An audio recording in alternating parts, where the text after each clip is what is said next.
পেহেলগাঁও হামলার পর ভারত ও পাকিস্তানের মধ্যে বিরাজ করছে উত্তেজনা।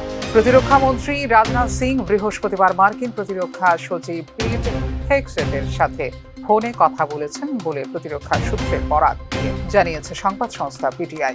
এদিকে বৃহস্পতিবার প্রথমবারের মতো সুরাটের হাজিরা বন্দরে মোতায়েন করা হয়েছে নৌবাহিনীর যুদ্ধ জাহাজ আইএনএস সুরাট।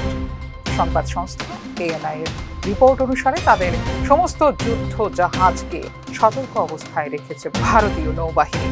আরব সাগরে অনুশীলন করা হয় জাহাজ বিধ্বংসী এবং বিমান বিধ্বংসী গুলিবর্ষণ।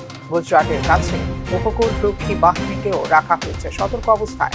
অন্যদিকে পাকিস্তান আবারও আন্তর্জাতিক সীমান্তের পোস্টগুলিতে তাদের পতাকা উত্তোলন করেছে। 8 দিন আগে পোস্টগুলো থেকে পতাকাগুলো সরিয়ে ফেলেছিল পাকিস্তান। সার্বিক পরিস্থিতিতে আমেরিকার কাছে সাহায্য চেয়েছে পাকিস্তান। ফিউরো রিপোর্ট, নিউজ নাও।